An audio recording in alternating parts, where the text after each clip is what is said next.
Good morning, student.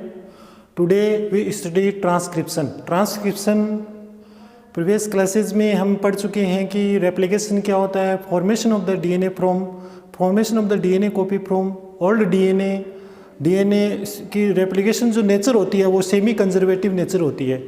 इसके बारे में हम प्रीवियस क्लासेस में पढ़ चुके हैं। रेप्लिकेशन का एक्सपेरिमेंटल प्रूफ मेल्सन और स्टोहल ने दिया था, वो सारी बातें हम पढ़ चुके हैं। आज हम पढ़ने वाले हैं ट्रांसक्रिप्शन।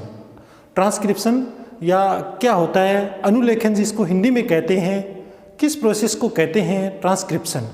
ट्रांसक्रिप्शन सबसे पहले शुरुआत करते हैं हम, ट्रांसक्रिप्शन होता क्या है, what is the main definition of the transcription. A one liner definition of the transcription क्या होती है वो देखिए। जैसे फॉर्मेशन ऑफ mRNA, यानी किसका फॉर्मेशन होना, mRNA, formation of mRNA from DNA, DNA से mRNA का बनना ही क्या कहलाता है, ट्रांसक्रिप्शन कहलाता है। Formation of the mRNA from double stranded DNA, as you know mRNA is the single strand, कहने का अर्थ है इसमें एक ही स्ट्रैंड पाया जाता है, जबकि DNA क्या होता है, डबल स्ट्रैंडर होता है, यानी उसमें दो स्ट्रैंड होते हैं, 5' 3' to 5'। These are the two types of strand found in DNA and mRNA only single strand, mRNA में एक ही प्रकार का स्ट्रैंड पाया जाता है। तो ये जो mRNA होता है, यानी जो DNA में जो इन्फॉर्मेशन होते हैं, DNA से जो इन्फॉर्मेशन होती है वो mRNA में ही जाना, यानी transfer of the genetic information to mRNA from DNA is called transcription. यानी जो आनुवंशिक सूचनाएं या जेनेटिक इंफॉर्मेशन है वो DNA में है, वो mRNA के रूप में आना, वो ट्रांसक्रिप्शन कहलाता है। ये प्रोसेस क्या होती है, सबसे पहले इसके बारे में, ट्रांसक्रिप्शन यूनिट क्या होती है, ट्रांसक्रिप्शन कैसे होता है। दो प्रकार के ऑर्गेनिजम्स होते हैं, प्रोकैरियोटिक्स एंड यूकैरियोटिक्स। उसमें प्रोकैरियोटिक और यूकैरियोटिक में अलग अलग प्रोसेस होती है, किस प्रकार से उनमें फॉर्मेशन होता है mRNA का, अलग अलग उनकी मैकेनिज्म्स होती है, उनको हमें अलग अलग थोड़ा डिवाइड करके इसको स्टडी करना पड़ेगा। सबसे पहले हम पढ़ते हैं ट्रांसक्रिप्शन यूनिट। सभी जान गए, formation of the single strand RNA from DNA is called transcription. ठीक है, दूसरी डेफिनेशन ये भी बोल सकते हैं, ट्रांसफर ऑफ जेनेटिक मटेरियल या ट्रांसफर ऑफ जेनेटिक इंफॉर्मेशन। किसका इंफॉर्मेशन ट्रांसफर होना, genetic information which we found on DNA पर जो जेनेटिक इंफॉर्मेशन पाई जाती है वो mRNA के रूप में आना क्या कहलाता है, ट्रांसक्रिप्शन कहलाता है। अब mRNA पर जो जेनेटिक इंफॉर्मेशन आई है वो उसका आगे चलकर क्या हो गया, सेंट्रल डॉग्मा क्या कहता है, DNA से क्या बनेगा,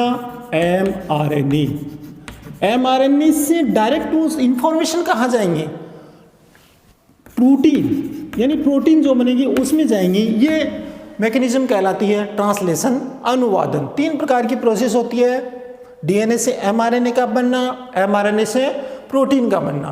तो जैसे ही mRNA बनता है हम यहाँ तक की प्रोसेस पढ़ेंगे, DNA टू mRNA। आज के इस चैप्टर में, इस लेसन में, इस टॉपिक में हम DNA से mRNA कैसे बनता है ट्रांसक्रिप्शन के द्वारा। तो सबसे पहले हमें जानना आवश्यक होता है क्या क्या मटेरियल रिक्वायरमेंट होता है।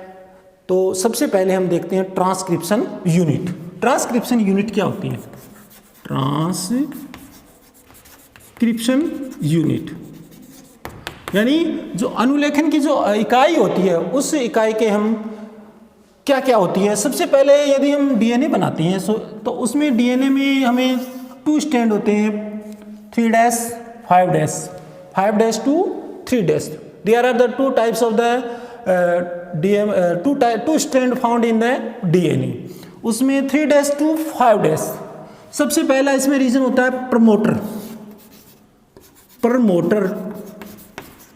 प्रमोटर रीजन, उसके बाद स्ट्रक्चरल,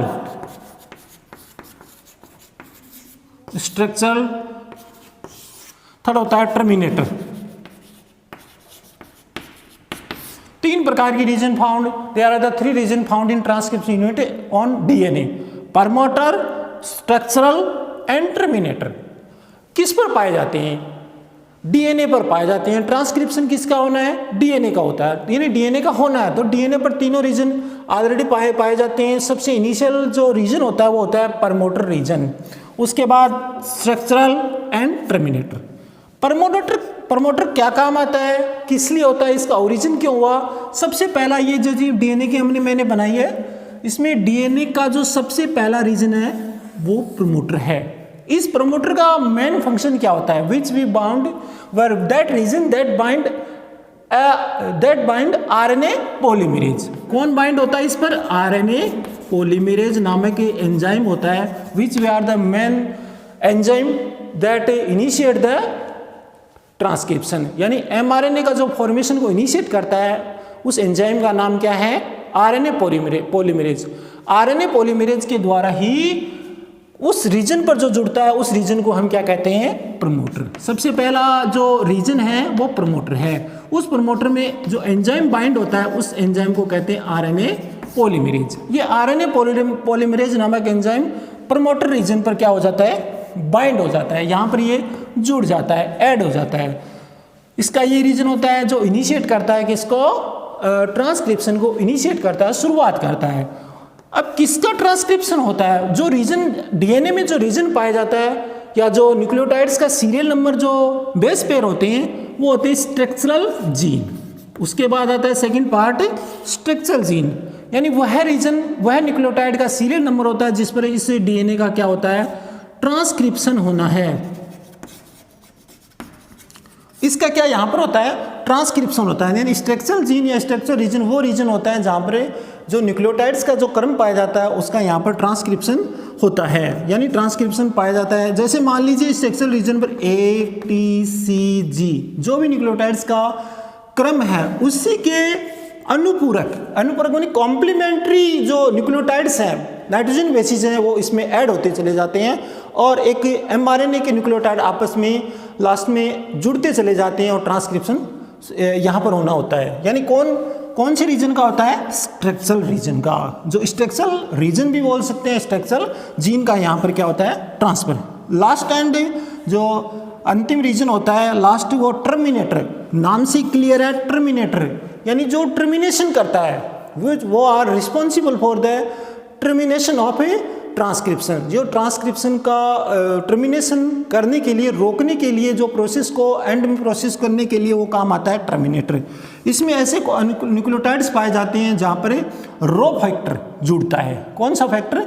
रो फैक्टर जुड़ता है। डीएनए का अंतिम रीजन होता है जहाँ तक इसको ट्रांसक्रिप्शन होना होता है, उस रीजन तक जाके उस रीजन के बाद वो टर्मिनेटर रीजन आता है और एमआरएनए को क्या कर जाता है? एमआरएनए का बनना रुक जाता है, स्टॉप हो जाता है। ये प्रोसेस टर्मिनेटर होता है। तीनों रीजन आपके समझ में आ गएंगे, एक्सप्लेन कर दिया। Promoter region which bind RNA polymerase, जो आरएनए पॉलीमरेज को क्या करता है? बाइंड करता है। उस रीजन को हम क्या बोलते हैं?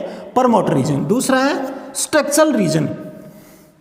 Structural region which region that transcribed in mRNA, जो रीजन एमआरएनए के रूप में ट्रांसक्रिप्शन जिसका होता है।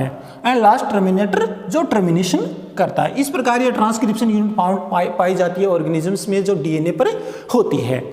अब इसमें ट्रांसक्रिप्शन जो जीन होते हैं उसके बारे में देखते हैं। ये हमने जान लिया कि ट्रांसक्रिप्शन का यूनिट क्या है, प्रमोटर, स्ट्रक्चरल एंड। अब इसमें सबसे पहला देखते हैं डीएनए में 2 स्ट्रैंड पाए जाते हैं, 3' 5' एंड दूसरा होता है 5' 3'। मेन जो पॉइंट ऑफ व्यू है, यानी जो एमआरएनए बनता है वो किस डायरेक्शन में बनता है, जो जिसका सीरियल नंबर जो बाइंड होता है वो स्ट्रैंड बनता है, वो किस डायरेक्शन में बनता है? 5' to 3'। 5' से 3' डायरेक्शन में एमआरएनए का फॉर्मेशन होता है। एमआरएनए जो बनता है वो 5' to 3' डायरेक्शन में बनता है। जिस रीजन पर बनता है, जिसके कॉम्प्लीमेंट्री बनता है, जिसका पूरक बनता है, उसको हम क्या कहते हैं? Template strand.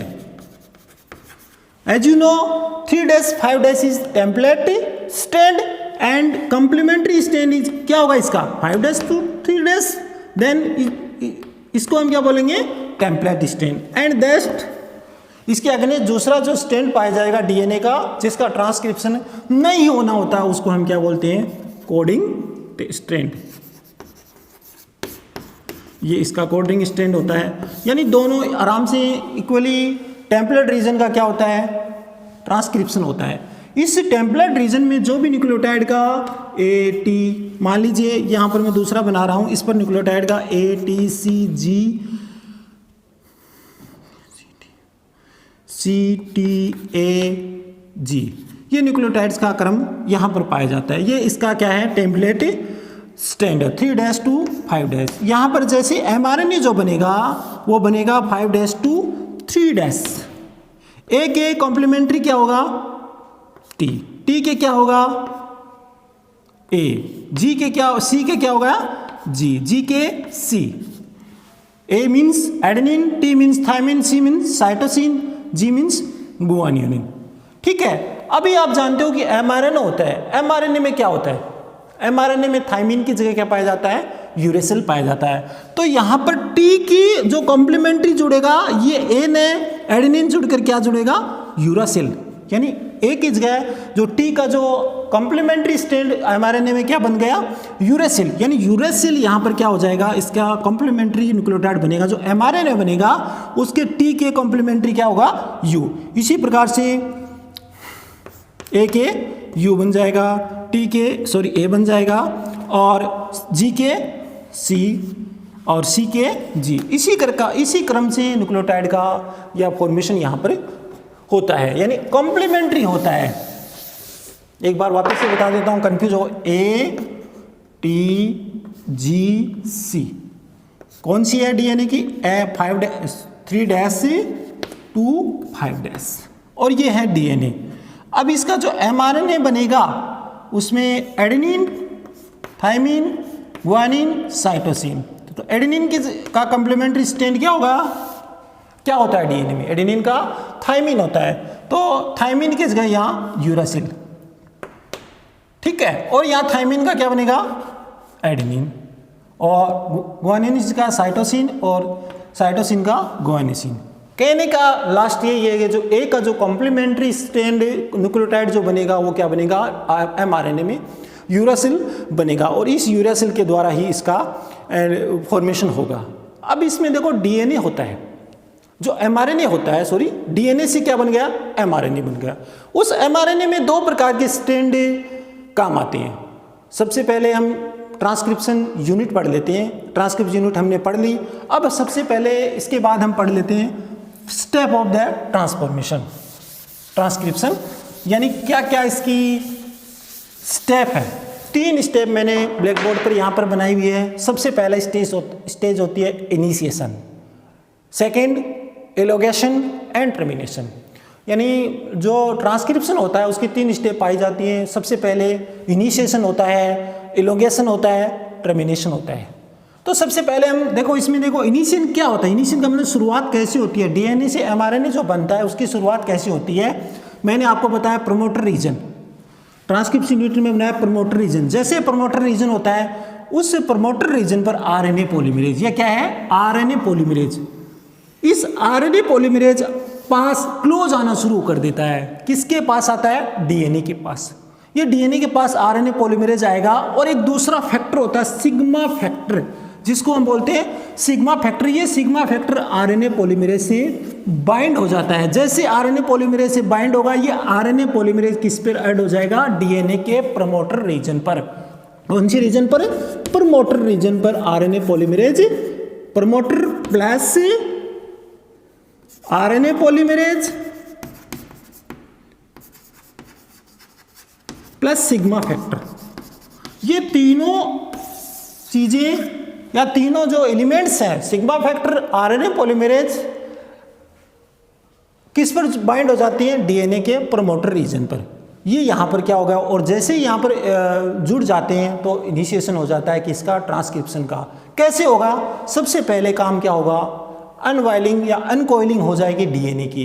डीएनए में 2 स्ट्रैंड पाए जाते हैं, मैंने बताया 5' to 3', 3' to 5'। किस पर होगा, जो एमआरएनए बनता है, एमआरएनए बनता है वो 5' to 3' डायरेक्शन में बनता है। तो किस स्टैंड पर बनेगा 3' to 5', यानी 3' 5' क्या होगा, टेम्पलेट स्टैंड होगा, उस पर 5' से 3' mRNA बनना शुरू हो जाएगा सिग्मा फैक्टर की मदद से, और ट्रांसक्रिप्शन का इनिशिएशन हो चुका है। उसके बाद आता है, शुरुआत होने के बाद दूसरा पॉइंट आता है इलोगेशन। इलोगेशन का मतलब होता है जो चैन mRNA की बनती है वो लंबी चली जाती है, यानी वो बनना शुरू हो जाती है, उसका क्या होता है, विस्तार होता है। जैसे जैसे वो आगे चली जाती है उसका क्या हो जाता है, फैलाव होना शुरू हो जाता है। फैलाव किसकी मदद से होता है, जैसे DATP, DGTP, DUTP, DCTP, clear. ये deoxy adenosine triphosphate, deoxy guanosine triphosphate, deoxy uracil triphosphate, deoxy cytosine triphosphate, तीनों प्रकार की जो ट्राइफॉस्फेट होती हैं वो एक प्रकार से न्यूक्लियोटाइड प्रोवाइड करवाती हैं। जैसे DATP इट मीन्स किसको करवाएगी, ये एडेनिसिन को, ये एडेनोसिन न्यूक्लियोटाइड को प्रोवाइड कराएगी। DGTP गुआनिसिन को प्रोवाइड कराएगी, DUTP यूरासिल प्रोवाइड कराएगी, एंड DCTP साइटोसिन प्रोवाइड करवाएगी। किसको प्रोवाइड कराएगी, mRNA की जो प्रोसेस होती है उसमें न्यूक्लियोटाइड जुड़ना या न्यूक्लियोटाइड जैसे ही बेस पर ऐड होते हैं तो ये यहाँ से मिलते हैं, कहाँ से मिलते हैं, यहाँ पे। जैसा जो भी इसका कम्प्लीमेंट्री बनेगा, यानी 3' 5' DNA पर जो भी न्यूक्लियोटाइड पाए जाएंगे वो इसका यूटिलाइज कर लेगा। मान लीजिए उसमें साइटोसिन है तो इसका कम्प्लीमेंट्री क्या होगा, गुआनिसिन, तो गुआनिसिन में DGTP वाला न्यूक्लियोटाइड बेस पर यहाँ पर ऐड हो जाएगा, जुड़ जाएगा, और इलोगेशन शुरू हो जाएगा, यानी उसका जो भी mRNA बनता है उसका विस्तार होना शुरू हो जाएगा, यानी ये सिंगल स्ट्रैंड बनता है, ठीक है। और लंबी जहाँ तक DNA में जो भी जेनेटिक इंफॉर्मेशन है वो डबल स्ट्रैंड में थी वो सिंगल स्ट्रैंड में शुरू होना या इलोगेशन हो जाता है। ये सिंगल स्ट्रैंड में क्यों बनता है, इसके भी रीजन है, वो बाद में बताएंगे, इसका स्टेप हम पूरी कर लेते हैं। थर्ड स्टेप आती है इसकी टर्मिनेशन। यहाँ पर टर्मिनेशन होता है, टर्मिनेशन का मतलब उससे जो ट्रांसक्रिप्शन हो रहा है उसके रुकना, स्टॉपेज जो आ जाता है, वो स्टॉपेज कैसे आता है, RNA पॉलीमरेज पर एक रो फैक्टर जिसको बोलते हैं वो आकर ऐड हो जाता है। Rho factor is the signal of stopping the transcription. Rho factor transcription process को रोकने का एक तरह से सिग्नल होता है। जैसे ही ये DNA के टर्मिनेटर रीजन पर, कौन सा region, terminator region, not a promoter region, promoter region पर क्या जुड़ता है, sigma factor, and rho factor कहाँ जुड़ता है, टर्मिनेटर रीजन पर जुड़ता है, RNA पॉलीमरेज से बाइंड हो जाता है। जैसे RNA पॉलीमरेज से रो फैक्टर ऐड हो जाता है वह ट्रांसक्रिप्शन को स्टॉप कर देता है, यानी RNA पॉलीमरेज कोई काम नहीं कर सकता, उसकी जो भी प्रोसेस है वो रुक जाती है, वहीं की वहीं स्टॉप हो जाती है। जैसे गाड़ी के ब्रेक लगते हैं उससे भी तुरंत तीव्र काम होता है, और रो फैक्टर ऐड होने के बाद DNA से mRNA बनना, transcription process is fully stopped, एकदम से रुक जाती है, एंड ट्रांसक्रिप्शन जो भी होता है वो mRNA उससे अलग हो जाता है। टेम्पलेट रीजन, टेम्पलेट स्ट्रैंड के कॉम्प्लीमेंट्री जो mRNA बनता है वो अलग हो जाता है, ठीक है। इस प्रकार से ये होता है। देखो इसमें मुख्य मेन जो एक्सप्लेनेशन समझने वाली यही है कि सिग्मा फैक्टर इनिशिएट करता है, रो फैक्टर स्टॉप कर देता है। सिग्मा फैक्टर कहाँ जुड़ता है, DNA पॉलीमरेज से के प्रमोटर रीजन पर, and rho factor DNA polymerase के साथ ही टर्मिनेटर रीजन पर जुड़ जाता है, जिससे RNA ट्रांसक्रिप्शन स्टॉप हो जाता है। इस तरह से तीनों स्टेप से ट्रांसक्रिप्शन होता है और mRNA बन जाता है। अब दूसरी बात, ये हमने स्टेप पढ़े।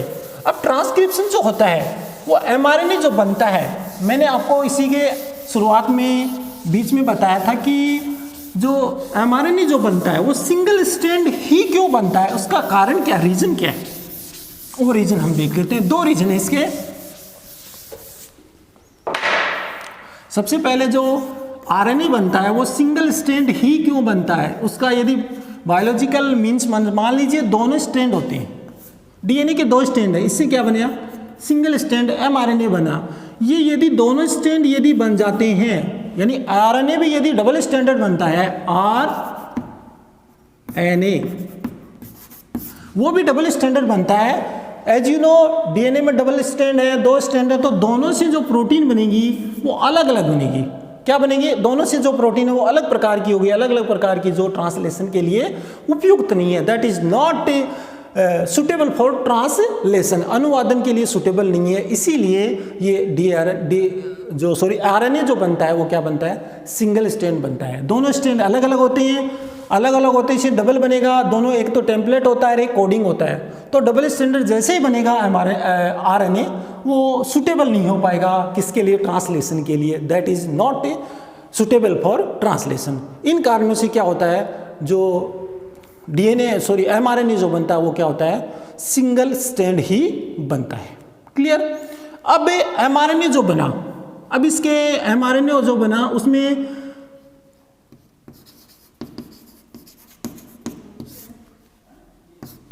एमआरएनए जो बना, उस एमआरएनए में दो प्रकार की जीन्स पाई जाती हैं, axon, axon and intron.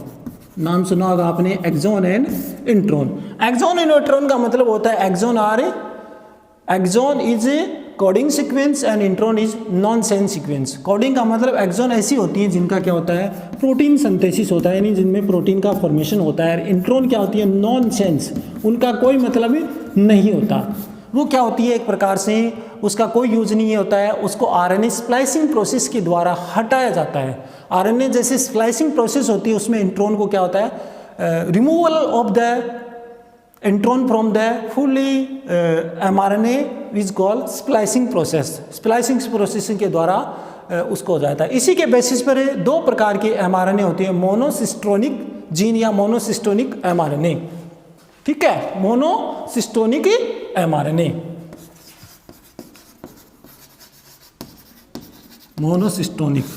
Monocistronic means contain exon plus intron, that is found in eukaryotic organisms. Eukaryotic organisms में इसको बोलते हैं स्प्लिट जीन।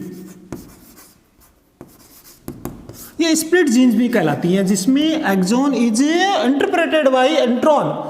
एक्सॉन के बीच बीच में इंट्रॉन भी पाए जाते हैं जिनका कोई यूज नहीं है, that is not a sense, non sense genes, उसका कोई मीन्स नहीं है। उसको, उस एमआरएनए को ट्रांसलेशन की प्रोसेस के दौरान कोई यूज नहीं होता इंट्रॉन्स का, उन इंट्रॉन को रिमूवल किया जाता है यूकैरियोटिक ऑर्गेनिज्म। किसमें पाई जाती है, यूकैरियोटिक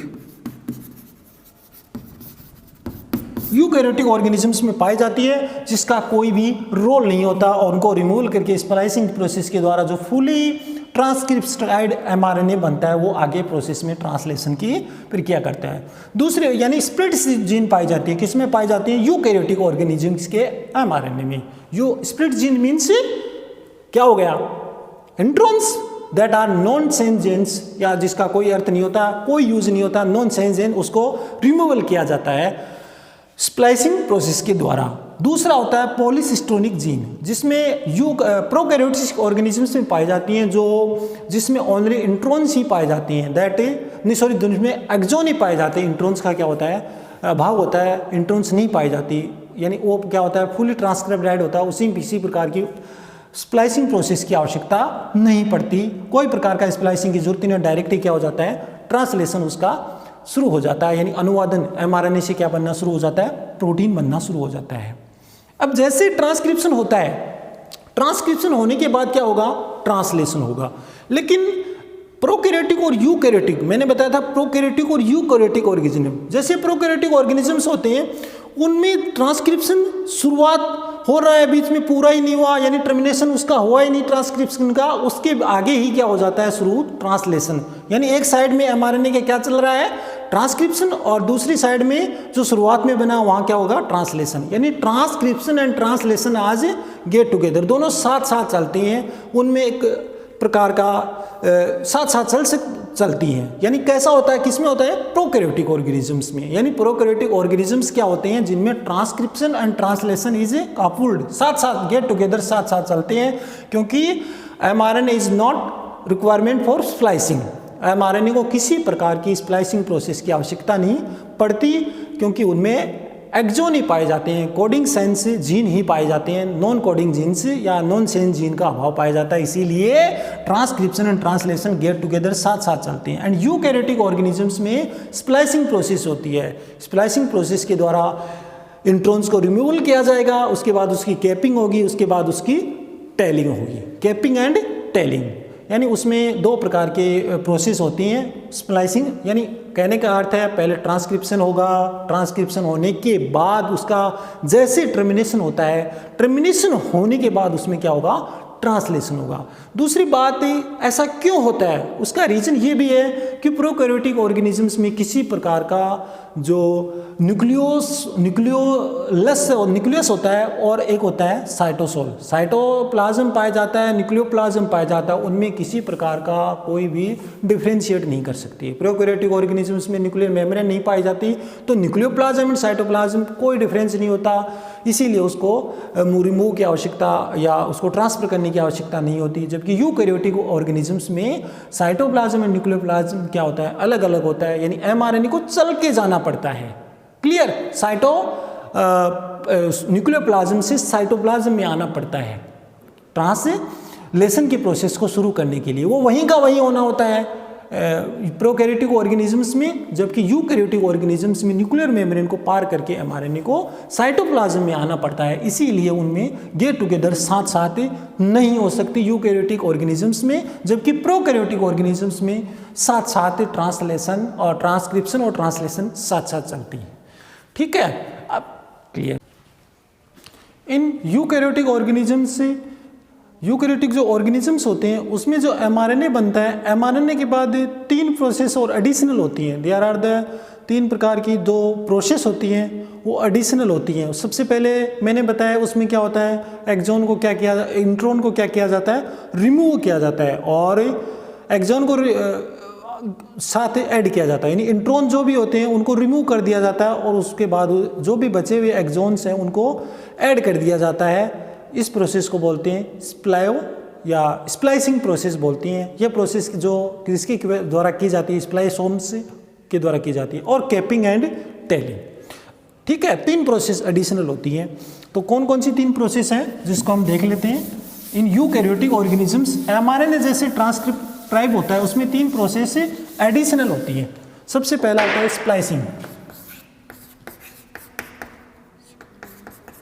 स्प्लाइसिंग यानी स्प्लाइसिंग क्या होता है, उसमें एक्सॉन जो इन यूकैरियोटिक्स, सबसे मुख्य बात है कि ध्यान रखने वाली बात है, यूकैरियोटिक ऑर्गेनिज्म, यूकैरियोटिक जो भी ऑर्गेनिजम्स होती हैं जिसमें जो एमआरएनए बनता है वो exon contain exon and intron. तो intron is the nonsense gene. ये क्या होती है, नॉनसेंस जीन होती हैं, उनका कोई यूज नहीं है। उन नॉनसेंस जीन को क्या किया जाता है, रिमूव किया जाता है, हटाया जाता है, एंड बाद में क्या बचता है लास्ट में, exon. Exon is the coding gene, coding gene. और उनको आपस में जो बची हुई बीच बीच में मान लीजिए एक्सॉन इंट्रॉन है तो बीच बीच में काट काट के, जैसे हम कोई भी मटेरियल हो उसमें काट काट के अलग कर देते हैं, और जो भी हमारा अच्छी सामग्री होती है उसको हम आपस में ऐड कर लेते हैं, तो उसको ऐड किया जाता है स्प्लायोसोम द्वारा, स्प्लायोसोम के द्वारा, प्रोसेस के द्वारा ऐड कर दिया जाता है। यानी एक्सॉन बचती हैं, एक्सॉन को आपस में ऐड कर लिया जाता है, उस प्रोसेस को हम क्या बोलते हैं, स्प्लाइसिंग। यानी किस में होती है ये, यूकैरियोटिक ऑर्गेनिजम्स के एमआरएनए में। दूसरी प्रोसेस होती है कैपिंग। नाम से क्लियर है, क्या करना, कैप लगाना। क्लियर, कैप लगाया जाता है, यानी उसको उसके ऊपर कैप लगाया जाता है, उसमें मिथाइल गुआनिसिन ट्राइफॉस्फेट जो होता है, ठीक है, उसको ऐड किया जाता है 5' एंड पर, और 5' एंड पर उसको ऐड किया दिया जाता है, मिथाइल गुआनिसिन को ऐड कर दिया जाता है, METHY मिथाइल गुआनिसिन।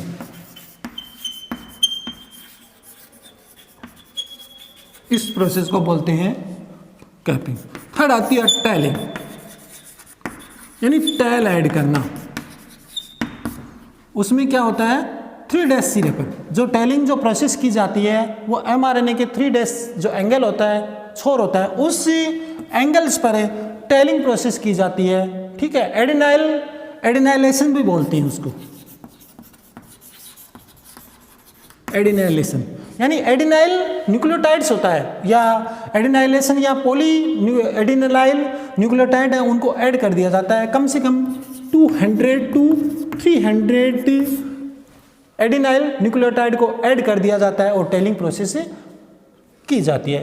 स्प्लाइसिंग, कैपिंग, टैलिंग, तीनों प्रोसेस mRNA के पर होने के बाद क्या बन जाता है, फुली प्रोसेस्ड mRNA, उसका ट्रांसलेशन बाद में हो जाता है। जबकि प्रोकैरियोटिक ऑर्गेनिजम्स में इसी प्रकार का कोई भी प्रोसेस करने की एडिशनल प्रोसेस जो यूकैरियोटिक में पाई जाती है उनको करने की कोई requirement, there are no requirement, सीधा साधा काम है, mRNA बना, mRNA से ट्रांसलेशन इनिशिएट हो जाता है प्रोकैरियोटिक ऑर्गेनिजम्स में। और यूकैरियोटिक इसीलिए साथ साथ चलती है प्रोकैरियोटिक्स में, जबकि यूकैरियोटिक में 3 स्टेप से गुजरना पड़ता है, स्प्लाइसिंग होती है, कैपिंग होती है, टेलिंग होती है। क्लियर। अब हम बात करते हैं mRNA के टाइप्स। जो mRNA होते हैं वो 3 प्रकार के RNA पाए जाते हैं यूकैरियोटिक्स में। एक अलग और है, यूकैरियोटिक्स का अलग थोड़ा दिया हुआ है, यानी यूकैरियोटिक ऑर्गेनिजम्स होते हैं 3 प्रकार के RNA पॉलीमरेज पाए जाते हैं। RNA पॉलीमरेज क्या होता है, RNA पॉलीमरेज जो ट्रांसक्रिप्शन को इनिशिएट करता है, एक मात्र only one exam that initiate that transcription. उसमें यूकैरियोटिक ऑर्गेनिज्म, प्रोकैरियोटिक में एक ही प्रकार का RNA पॉलीमरेज पाया जाता है, लेकिन यूकैरियोटिक में 3 प्रकार के RNA पॉलीमरेज 3 होते हैं। उसमें सबसे पहला नाम है उसका RNA पॉलीमरेज फर्स्ट। ठीक है, इसके द्वारा जो mRNA बनता है वो 28S, 18S, 5.8S, ये तीनों प्रकार के जो mRNA, ये mRNA के जो टाइप्स हैं 28, 28S, 28S, 18S, 5.8S, तीनों प्रकार के जो mRNA बनते हैं वो किस RNA पॉलीमरेज से बनते हैं, RNA पॉलीमरेज फर्स्ट। दूसरा RNA पॉलीमरेज सेकेंड, इसके द्वारा फॉर्मेशन होता है HNRNA, हेट्रोजीनस न्यूक्लियर RNA, जो क्या होता है प्रीकेसर ऑफ mRNA, mRNA का प्रीकेसर होता है, उसके द्वारा जो mRNA बनता है वो mRNA का क्या बनता है, प्रीकोसर या बनता है, जो हेट्रोजीनस RNA बोलते हैं, उसके द्वारा उस हेट्रोजीनस RNA से क्या बनता है, ये प्रीकर्सर है, प्रीकर्सर ऑफ mRNA। mRNA का प्रीकर्सर यानी पूर्व जो mRNA बनेगा उससे पहले HNRA बनेगा, जो HNRNA बनता है वो RNA पॉलीमरेज सेकेंड नामक एंजाइम के द्वारा बनता है। ठीक है, थर्ड होता है RNA पॉलीमरेज थर्ड, इसके द्वारा 5S RNA का निर्माण किया जाता है। 5S RNA and small nuclear RNA, ये तीनों प्रकार के RNA पॉलीमरेज हैं, टाइप्स हैं, RNA polymerase first, RNA polymerase second, RNA polymerase third, जिनके द्वारा अलग अलग प्रकार के mRNA का फॉर्मेशन किया जाता है इन eukaryotic organisms. Eukaryotic organisms contain 3 type of the RNA polymerase first, RNA polymerase second, RNA polymerase third, 3 प्रकार के एंजाइम इसमें पाए जाते हैं। RNA polymerase which is responsible formation of the 28S, 18S, 5.8S RNA, and RNA polymerase second is responsible for formation of the HNRNA, heterogeneous RNA, and heterogeneous RNA is the precursor of mRNA, and last and final RNA polymerase thread is responsible for formation of snRNA, small nuclear RNA, and 5S RNA। तो तीनों प्रकार के RNA हैं, उनका अलग अलग formation, अलग अलग प्रकार के mRNA का निर्माण करने का उत्तरदायित्व होता है, रिस्पॉन्सिबिलिटी होती है, इसी प्रकार ये होता है। ठीक है, इसी प्रकार ये मैंने ट्रांसक्रिप्शन के बारे में आपको बताया, ढंग से इसको देख लेना। क्लियर। अब हम नेक्स्ट आगे पढ़ेंगे नए टॉपिक, जेनेटिक कोड, आनुवंशिक कोड क्या होती है, जैसे थोड़ा जेनेटिक किट के बारे में आगे हम पढ़ेंगे।